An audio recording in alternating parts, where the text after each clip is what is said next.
Now that we looked at fog, I think the next thing that comes in play is the rain, because it's the next thing in the weather scenarios. There are two global properties, and then there is rain day and rain night. And rain day and rain night contain the same properties, but then of course for day and nighttime again.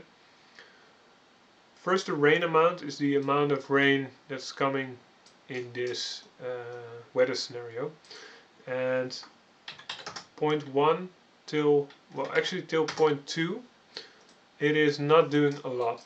Point 2 it will start dripping a little bit, but it's very subtle. It's just after point 2 that you will see it start raining. And the more you make it, the harder it will rain. What you will also see is that the fog is changing. If I set it to 1, there actually isn't any fog anymore. And that is because on rain day there is a rain fog density. It means that when it starts raining, when it starts to rain, the fog will take this color and density and actually blend to this density and color.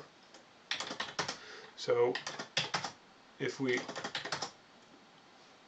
put the rain fog density to something like this, rain usually has a fog that's more grayish than colorized. So as soon as it starts raining, it might be good to get a little bit of a gray fog color. Right now the fog color is set to black. If we set it to gray, we can see that there is some kind of a overlay on top of the usual color that we already had. I would always go for a little bit of gray color. That looks best. Yeah, the amount of fog that you want can be anything. I think we don't want a lot of fog when it's a clear day, or when it's just raining a little bit. The rain density controls the amount of rain that we see close to the camera, and I think we can increase it quite a lot. As you can see, it's now raining a lot more, but we can make it rain cats and dogs if we want. I think this goes to a maximum of about 1000. At a certain point you will see that the particle system doesn't allow you to add more drips of rain, and it will start having these intervals like this. Then all the rain comes down, and then it reached the maximum amount of particles. So be a little bit careful on how much you fill into this, because 5000 is already too much. You can see that there is a period of not seeing any rain at all.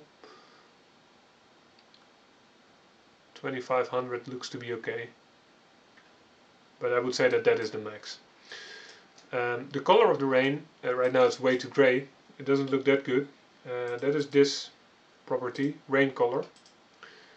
And it also has an opacity, I think.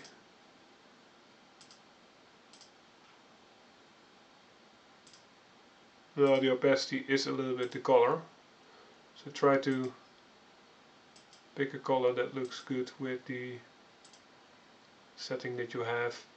Right now we just have way too much rain over here. Let's put it back to 1000. Yeah, that looks better.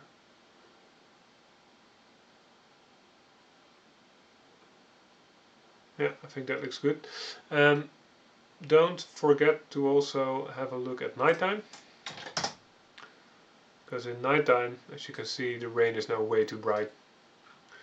So let's open up rain night, and let's set the rain color to something darker than this. This looks pretty cool. And let's also get some fog in there.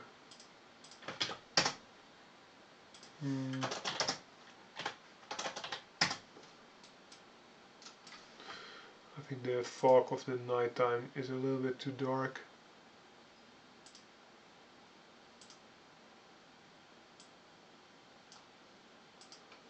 There we go. Yeah, this will work.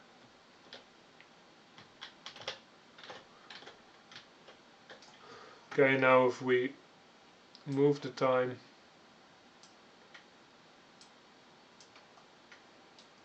and you can see that works quite well. We can even preview it in the editor if we want. By enabling the real-time dynamic weather in editor. Now if you don't want it to change between the weather scenarios, you can disable use dynamic weather in the weather option, and that means that it will always rain like this. It will never switch to another weather scenario. It can be very good for testing, but it could also be very good for when you want to manually switch it. So if you have gameplay that requires it to change to rain or to daylight, that's possible.